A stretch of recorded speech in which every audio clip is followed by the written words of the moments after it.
सबसे पहले मैं दुबई एयरपोर्ट से सऊदी एयरलाइन से जो जाएंगे हम जिद्दा, और जिद्दा से इंशाल्लाह बुलेट ट्रेन से हम जाएंगे मदीने के लिए। मदीने में 2 दिन रहेंगे, फिर इंशाल्लाह हम आएंगे मक्का। मक्का में 3-4 दिन रहेंगे। अल्हम्दुलिल्लाह फाइनली मैं हूँ मदीना सिटी में। ये रही जी सामने लगी है बुलेट ट्रेन। भाई एक अलग फीलिंग तो है, जिस शहर के बारे में बचपन से भाई किताब में, कुरान में, नात पाक में पढ़ता रहा, वहाँ मैं हूँ आज। भाई अभी मैं अपने होटल के पास खड़ा हूँ और सामने देखो मस्जिद अल हरम की मीनार है। वो इतना नज़दीक होटल दिया भाई। Hello everyone, welcome back to my channel. I hope कि आप लोग मज़े से होंगे, खुश होंगे। जैसा कि मैंने अपने लास्ट व्लॉग में आप लोग को बताया था कि मैं कहीं टूर प्लान कर रहा हूँ रमज़ान के दिनों में। तो एक्चुअली रमज़ान के दिनों में तो नहीं हुआ, हम रमज़ान के 3-4 दिन पहले ही जा रहे हैं। और अल्हम्दुलिल्लाह वो टूर होगा हमारा मदीने और मक्का के लिए, और उम्रे के लिए होगा ये टूर। इसका प्लान मैं जब से यहाँ पे यूएई आया था तब से था। अज़रबैजान भी गया था तब भी ये प्लान था, लेकिन बाद में दोस्तों ने सजेस्ट किया, मैंने भी ये फील किया कि भाई ये रमज़ान के दिनों में करना ज़्यादा बेहतर होगा। तो अल्हम्दुलिल्लाह वो टाइम आ गया है। तो जी हम कल यानी मंडे वाले दिन इंशाल्लाह हम निकलेंगे मदीने के लिए। सबसे पहले मैं जद्दा जाएंगे, जद्दा से मदीना, और पहले मदीने में 2 दिन हम स्टे करेंगे। फिर इंशाल्लाह हम मूव करेंगे मक्के में, जहाँ पे हमारी पहली सहरी होगी, पहला अफ्तार होगा, पहला रोज़ा का दिन होगा, और पहले जो रमज़ान के जुमे के जो दिन होगा वो हमारा मक्का में होगा इंशाल्लाह। तो जी आज संडे मुकम्मल तैयारी, लगभग जितनी भी शॉपिंग मुझे करनी थी वो मैंने कल ही कर लिया था। सबसे इम्पोर्टेंट उम्रे के लिए मुझे एहराम लेना था, तो सबसे पहले वो लिया। ये मैंने लुलु से लिया था। ये लोगों ने सजेस्ट किया और मेरा जो इंस्ट्रक्टर था उसने ही बोला था कि आप चप्पल लेना, तो ये चप्पल लिया जो ईजी टू वॉक हो, क्योंकि वहाँ पे वॉक काफ़ी ज़्यादा करना पड़ता है तवाफ़ के टाइम, और भी लोकल एरिया में, और फिर सफ़ा मरवा की तरफ। और फिर ये मैंने बैकपैक लिया है जो ईजी टू यूज हो बिल्कुल, और लाइट हो। तो ये मैं लिया हूँ जो कि पानी की बोतल रख सकूँ, जूते चप्पल रख सकूँ, या और कहीं पे भी चीज़ें ज़रूरत हो वो रख सकूँ। इन सब काम के अलावा ना 1-2 छोटे मोटे काम और बच रहे हैं, जिसमें है ये मुझे कुछ कपड़े थे ये प्रेस करवाने हैं। हालांकि रखने के बाद फिर वैसा ही हो जाएगा, तो वहाँ भी जाकर शायद कराना पड़े। और 1-2 मुझे मैं सोच रहा हूँ कुर्ता पजामा ले लूँ, वैसे मेरे पास है, लेकिन मैं चाह रहा था वाइट कलर का हो तो ज़्यादा बेहतर होगा। तो अभी मैं जाऊँगा ये प्रेस वाले को दूंगा, फिर यासिर भाई को पिक करूँगा, फिर इंशाल्लाह लुलु या कहीं किसी मॉल से मैं कुर्ते पजामा देखता हूँ। भाई दुबई में ना धीरे धीरे वो दिन शुरू होने लगे हैं। बाहर निकलो तो इतनी तेज़ धूप थी, अभी आपने देखा होगा मेरे फेस पे पड़ रहा था। मैं गाड़ी में आया तो गाड़ी पूरा ना बिल्कुल तंदूर के जैसा तपा हुआ है। तो फटाफट आकर मैंने एसी ऑन किया है, क्योंकि भाई अक्सर लोग क्या करते हैं यहाँ पे ना, कहीं निकलना हो गाड़ी से तो पहले 10 मिनट पहले भाई गाड़ी ऑन करके, वैसे यहाँ की जीसीसी स्पेशल जो गाड़ियाँ है ना, इसकी एसी इतनी चिल्ड होती है ना, फटक करके पिक कर लेता है, पूरी गाड़ी कूल कर देता है।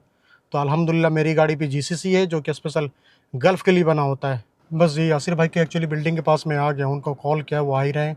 एक चीज़ और मैं बताऊँ, कल नहीं, फ्राइडे वाले दिन शाम में ना मेरी एक क्लास भी था इसका उम्रे के लिए।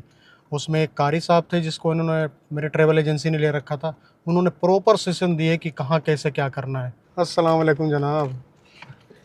वालेकुम सलाम जनाब। एक सेकंड रुके आप, मैं जरा प्रेस वाले को कपड़े देकर आता हूँ। हाँ, ये बगल में ही बस। ठीक है। यासिर भाई को देखें, जो हम एक्चुअली बारबेक्यू के लिए गए थे ना, तो मेरी भी सारी चेयर यासिर भाई की गाड़ी में था। तो मैं प्रेस वाले को देने गया, भाई इधर फटाफट ट्रांसफ़र करने लगे। हाँ जी यासिर भाई, आपकी गाड़ी को क्या भारी लग रहा था ये सारे चेयर? नहीं, वो लास्ट में एक दोस्त आया, वो असल में गाड़ी में बैग रखने की जगह नहीं थी। ओह अच्छा अच्छा। मैंने कहा डिवाइड कर। नहीं फिर फिर जगह बन जाएगी। हाँ आपकी जगह वैसे पैक हो रखी है पूरे। हाँ, लाइट भी आपके पास है। हाँ रख दें, अगर और भी चीज़ ट्रांसफ़र करनी तो कर दें आप। अच्छा, वैसे हमारे ट्रेवल एजेंसी ने हमें टूर गाइड दिया है, लेकिन मेरे जो एक्चुअल में गाइड है वो यासिर भाई है। वो हर चीज़ की हुई है। भाई हर चीज़ का प्रॉपर, जितनी मैंने चीज़ें खरीदी है ना, सारे यासिर भाई के ना पूरी एक लिस्ट बनी हुई है। यासिर भाई ने 2 बार उम्रा किया हुआ है ऑलरेडी, तो इनका कंप्लीट एक्सपीरियंस है।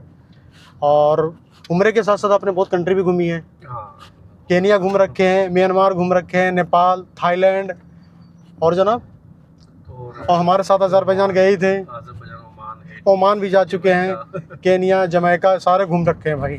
तो अभी हमारे पास वाले लुलु में ही जा रहे हैं, देखते हैं वहाँ पे सलवार कमीज़ मिल गया तो ठीक है, वरना कहीं और भाई यासिर भाई की ड्यूटी कहीं ना कहीं से दिलाएंगे। सलवार कमीज मिल जाएगी। चलो जी अल्हम्दुलिल्लाह अपने सारी तैयारी हो गई कंप्लीट। सिर्फ सनग्लासेस रह रहे हैं और एक बैग रह रहा है जो हम कमर पे लगा सकते हैं, कुछ मोबाइल डिवाइस या फिर पासपोर्ट रखने के लिए, वो हम यासिर भाई से ले लेंगे। अभी रात के 11:30 बज रहे हैं और अब जाके हमारी तैयारी पूरी मुकम्मल हुई है। ये जो करेंसी एक्सचेंज करवाना था, ये मैंने सऊदी रियाल लिया दरहम दे करके, जो कि दोनों का लगभग रेट सेम ही है। तो मैंने लगभग 1100-1200 रियाल लिया हूँ। और ये बैग और सनग्लासेस मैंने यासिर भाई के पास से लिया, क्योंकि 4-5 दिन की बात है तो गुजारा हो जाएगा, मैंने ख़रीदा नहीं। एक्चुअली ये तैयारी और पहले हो जाता कंप्लीट मुश्किल शीशा के टाइम तक, लेकिन आज मैच था तो हम लोग मैच देखने में लगे रह गए, जिसकी वजह से देरी हुई। एक चीज़ और मैं सजेस्ट करूँगा, कभी भी अपने आप देश से बाहर, अपने कंट्री से बाहर अगर विजिट कर रहे हो टेम्पोररी, तो ज़रूरत की दवाइयाँ ज़रूर पास रख ले, क्योंकि ऐसा होता है कि आप नई जगह पे जा रहे हैं, नई कंट्री, तो वहाँ पे लैंग्वेज का भी इशू हो सकता है, मेडिकल फैसिलिटी महंगी भी हो सकता है, और दूसरी चीज़ अगर आपके पास इंश्योरेंस नहीं है तो और भी ज़्यादा महंगा होने वाला है। चले जी, फिर इंशाल्लाह सुबह मुलाकात होगी जब मैं एयरपोर्ट के लिए निकलूँगा। तब तक के लिए good night, good morning everyone. भाई सुबह सुबह इतनी ठंडी हवा चल रही है, इतनी तेज़ हवा चल रही है यहाँ पे। ये बाहर आकर के मैं सोच रहा था टैक्सी बुक करूँगा, लेकिन भाई यहीं पे आ गए तो मुझे बुक नहीं करना पड़ेगा। भाई सच पूछो तो मैं ना, मेरी नींद पूरी नहीं हुई, क्योंकि रात 12:30 बजे तक तो मैं पैकिंग शैकिंग कर रहा था। फिर अचानक 5 साढ़े 5 बजे मैं फजर की नमाज़ के लिए उठा, उसके बाद मैं सोया ही नहीं। हाँ जी भाई, अस्सलाम वालेकुम। क्या हाल है जनाब? आज की पहली राइड है आपकी? चले जी, सुबह सुबह हमारे साथ ही आपकी राइड थी। चले जी, फिर आज ये खूबसूरत सा सफ़र हमारा शुरू होता है। बिस्मिल्लाहिर्रहमानिर्रहीम। सुभान अल्लाज़ी सखर लना हाजा व मा कुन्ना लहू मुकरिनीन व इन्ना ला रब्बिना लमुनक़लिबून। भाई अल्लाह पाक सफ़र खैर खैरियत से गुजारे, सही से गुजरे, और ये उम्रा इंशाअल्लाह हमारा अच्छा गुजरे, अल्लाह पाक कबूल करे। जहाज़ का सफ़र हमारा कुछ ऐसा होने वाला है। सबसे पहले मैं दुबई एयरपोर्ट से सऊदी एयरलाइन से जो जाएंगे हम जिद्दा, और जिद्दा से इंशाल्लाह बुलेट ट्रेन से हम जाएंगे मदीने के लिए। मदीने में 2 दिन रहेंगे, फिर इंशाल्लाह हम आएंगे मक्का। मक्का में 3-4 दिन रहेंगे, फिर इंशाल्लाह सैटरडे को हमारी वापसी होगी।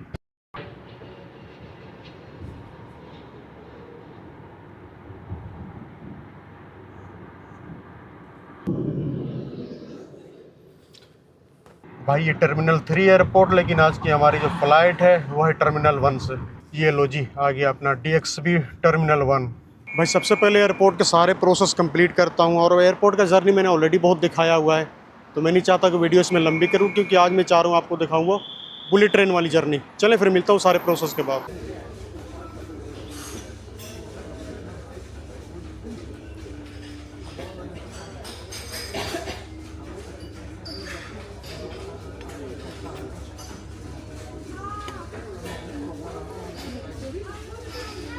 एक्चुअली सुबह से भाई इतनी तेज़ भूख लगी हुई थी, आपको पता है सुबह सुबह उठ के मैं आ गया था, तो मैं यहाँ पे इमिग्रेशन और चेक इन सारे प्रोसेस करने के बाद मैं लॉन्च में आकर के भाई भर पेट नाश्ता किया हूँ, कुछ जूस पिया हूँ। अब सही है भाई, अब चाहे जितनी देर हो, अभी फ़्लाइट को है हमारे 2 घंटे।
अब मैं इंटर कर चुका हूँ सऊदी अरबिया की सिटी जिद्दा में, और मैं यार एयरपोर्ट से बाहर आ गया। एक्चुअली एयरपोर्ट से ही कनेक्टेड है वो हमारा, ये जो बुलेट ट्रेन स्टेशन जो है एयरपोर्ट से ही कनेक्टेड है। तो मैं एयरपोर्ट से बिल्कुल निकला, सामने वेटिंग एरिया में बैठा हुआ हूँ।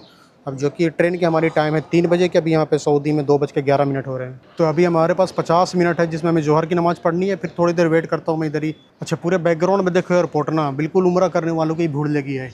उम्रा करने मैं भी आया हूँ, लेकिन आपको लग रहा होगा कि भाई लोग एहराम बांधे हुए, मैं बांधे हुआ नहीं हूँ। तो ये एक्चुअली ये जो है जिद्दा एयरपोर्ट है वो मक्का के पास में ही है। मक्का में एयरपोर्ट तो है नहीं, तो लोग यहीं पे आते हैं, और यहाँ से जो मक्का जा रहे हैं तो वो एहराम ज़रूर बांधते हैं, क्योंकि ये मिकात बॉर्डर होता है। मिकात में जब भी अब इंटर करते हो तो एहराम लाजमी होता है, मैंडेटरी होता है। अब मैं तो यहाँ पे इंटर नहीं कर रहा हूँ, मैं जा रहा हूँ मदीना, तो इंशाल्लाह मदीना में 2 दिन रहने के बाद मैं आऊँगा, वो तब हमारे लिए ज़रूरी लाजमी हो जाएगा। ये मेरे पीछे है जिद्दा एयरपोर्ट, अब बीच में मैं वेटिंग एरिया जहाँ मैं बैठा हूँ, और सामने ये बुलेट ट्रेन स्टेशन, जो कि कई 3-4 प्लेटफॉर्म बने हुए हैं। बाकी वो मिकात एरिया क्या है उसको मैं तफसील से और एक्सप्लेन करके मैं बताऊंगा, क्योंकि मुझे ही पता नहीं था। मुझे भी आने के बाद, क्योंकि आने से पहले मैं काफ़ी स्टडी कर रहा था मैं इस पर कि क्या है, क्या प्रोसेस है, तो मुझे पता चला ये। इनफैक्ट कि सऊदी एयरलाइंस की फ़्लाइट भी आ रहा था ना, तो उसमें भी दिखा रहा था ये कि मिकात कितनी दूर है। तो जो बंदे अगर आते हैं उम्रे की नीयत से जिद्दा आ रहे हैं, जिद्दा और जिद्दा से डायरेक्ट मक्का जाने वाले हैं तो उनके लिए लाजमी हो जाता है वो बांधना। इसलिए वो एयरपोर्ट पे देखोगे आप एयरपोर्ट से ही बांध के आते हैं, क्योंकि बीच में वो कहाँ पे चेंज करेंगे, वो मक्का आते हैं, मक्का से डायरेक्ट चले जाते हैं हम, सॉरी जद्दा आते हैं, जद्दा से डायरेक्ट चले जाते हैं मक्का के लिए। अभी 2:30 बज रहे हैं और जैसे ही हम लोग नमाज़ पढ़ के निकले जोहर का, वो सही अनाउंसमेंट हो गया कि भाई मदीने के लिए ट्रेन लग चुकी है। हालांकि 3 बजे ट्रेन खुलेगी, लेकिन 2:30 बजे लगा दिया इन्होंने। ये रही जी सामने लगी है बुलेट ट्रेन। अच्छा, ये रेलवे स्टेशन प्रॉपर ओपन है, लेकिन इनका एग्जॉस्ट सिस्टम इतना सारा लगा हुआ है, मैं अभी आपको दिखाता हूँ। ये पीछे देखो ऊपर जो फ़ैन लगा हुआ है, इनका एग्जॉस्ट इतना बढ़िया कि बिल्कुल ना गर्मी फील नहीं हो रहा है। मैंने फ़ोटो वीडियो में कुछ ज़्यादा टाइम लगा दिया, फटाफट अपना कोच और सीट लेता हूँ। अस्सलाम वालेकुम। अस्सलाम वालेकुम रहमतुल्लाहि व बरकातहू। मिले हमारे इंस्ट्रक्टर, हमारे गाइड। माशाल्लाह आपका बयान बहुत बढ़िया था, जो आपने तरीका बताया, माशाल्लाह। माशाल्लाह बहुत अच्छा। चलें फिर। अभी हम मदीना जा रहे हैं, या इंशाल्लाह मदीना उतर के हमारा बस कोच उतर 9 है के- ना, हैं? कोच 9 है ना हमारा। कोच नहीं, this one। ये है जी हमारा कोच 9। भाई क्या लिख दिया, ये अभी तो इंग्लिश आ रहा था, ये अरबिक आ गया भाई। हाँ, कोच 9। भाई माशाल्लाह घुसते ही फर्स्ट इंप्रेशन देखे, ये लगेज रखने के लिए जगह। ये रही जी अपनी सीट। भाई भी अपने साथी ग्रुप में। हाँ जी जनाब, आपको तो विंडो सीट मिल गई, मज़े करें। यार क्या खूबसूरत ट्रेन है, ये देखे पूरा व्यू। अच्छा, सारे ना सीट बिल्कुल चेयर कार ही है, क्योंकि स्लीपर की तो ज़रूरत है नहीं। 2 घंटे 3 घंटे का सफ़र ही होता है। भाई पहला इंप्रेशन जो इस ट्रेन का ना भाई अल्टीमेट है, बिल्कुल के शार्प ना 3 बजे ये ट्रेन चल चुकी है। ये ट्रेन में सामने एक बोर्ड लगा हुआ है जिसमें सारी इन्फॉर्मेशन भी आप देख सकते हो। भाई अभी देखो तो ट्रेन ये ना 300 किलोमीटर पर आवर की स्पीड से चल रही है, और ये साथ साथ ये भी बता रहा है कि किबला की साइड में कहाँ आ रहा है।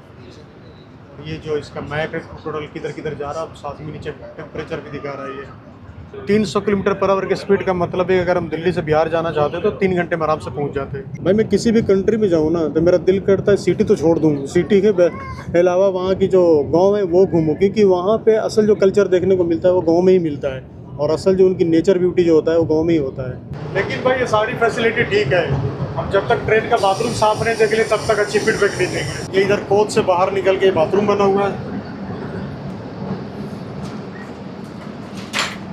भाई ये तो बिल्कुल एरोप्लेन वाला बाथरूम बना हुआ है छोटा सा एरिया में। चलो भाई पास है, बिल्कुल नीट एंड क्लीन। और इससे जो मसाला ये डोर भी लगा हुआ है ना, ऑटोमेटिक डोर लगाया इन्होंने, मैनुअल नहीं है ये। सीट के साथ ही अच्छा खासा बड़ा एक डाइनिंग ट्रे बना हुआ है, और नीचे देखो तो फुट रेस्ट भी है, तो बिल्कुल कंफर्टेबल होकर बैठ सकते हैं आप।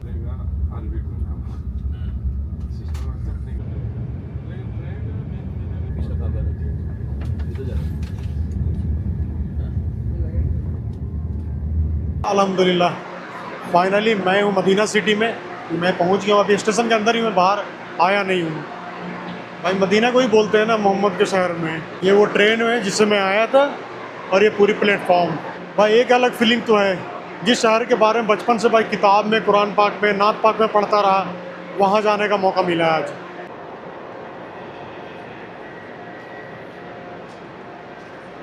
रेलवे स्टेशन के अंदर ही एक मस्जिद था, वहाँ से असर की नमाज जैसे ही पढ़ के निकला, उसके राइट साइड में ना अलबैक था। अब मेरा दिल तो क्या भाई, मैंने सऊदी का अलबैक का वैसे ही बड़ा नाम सुना है, स्पेशल मदीने और मक्के वाले का।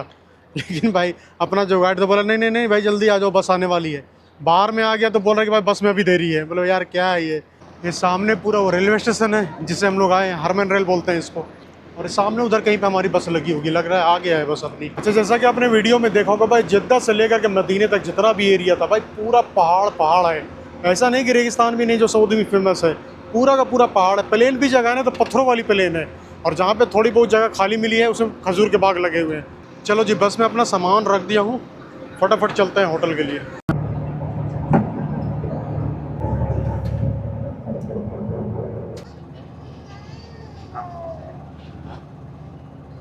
भाई ये सामने दिखाई दे रहा है मस्जिद अल हराम। चलो जी फाइनली पहुंच गए अपने होटल में, और भाई मज़ा आ गया। बिल्कुल ना मुश्किल से 150 मीटर की दूरी पे है मस्जिद अल हराम से। होटल का अपना डिस्टेंस जो है 150 या 200 मीटर की दूरी पे, मुश्किल से 3 से 4 मिनट की वॉक होगी। भाई अभी मैं अपने होटल के पास खड़ा हूँ, और सामने देखो मस्जिद अल हराम की मीनार है। वो इतना नज़दीक होटल दिया भाई। चलिए जी जनाब, ये होटल रूम मिला है हमें। Hi bro. हाँ जी सयाद भाई, क्या हाल है? बढ़िया है रूम मौसम।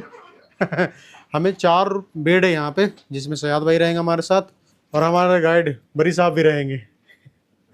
एक्चुअली होटल देने में इतना लेट हो गया ना, क्योंकि मगरिब का प्लान था कि मैं मस्जिद हरम में ही जाके पढ़ेंगे, लेकिन इतना टाइम हो गया कि फटाफट हमें इधर ही पढ़ना पड़ेगा। आई होप कि जी ये व्लॉग आपको पसंद आया होगा। दुआ तो मैं यही करूँगा भाई कि आप लोग को भी जल्दी बुलावा है, आप लोग भी जल्द से जल्द आएँ उम्रे के लिए या फिर हज के लिए। अब अभी हमारा प्लान है रोज़ा रसूल की तरफ जाने का, लेकिन वो शायद आप नेक्स्ट व्लॉग में देखोगे। कोशिश करूँगा मैं रिकॉर्ड कर पाया, तो वैसे मैं जिस मकसद से आया हूँ पहले मैं पूरा टाइम तो मैं उसको देना चाहूँगा। बाकी जितना टाइम मिलेगा, मुझे जितना परमिशन मिलेगी, कोशिश करूँगा शूट करके आपको दिखाऊँ। और इंशाल्लाह मेरे जानने वाले, ना जानने वाले, मुझे देखने वाले, ना देखने वाले, मेरे गाँव मुल्क वाले, इंशाल्लाह मैं सबके लिए दुआ करूँगा। चले मिलते हैं नेक्स्ट कोई व्लॉग में, तब तक के लिए दुआ में याद रखें। अल्लाह हाफिज़।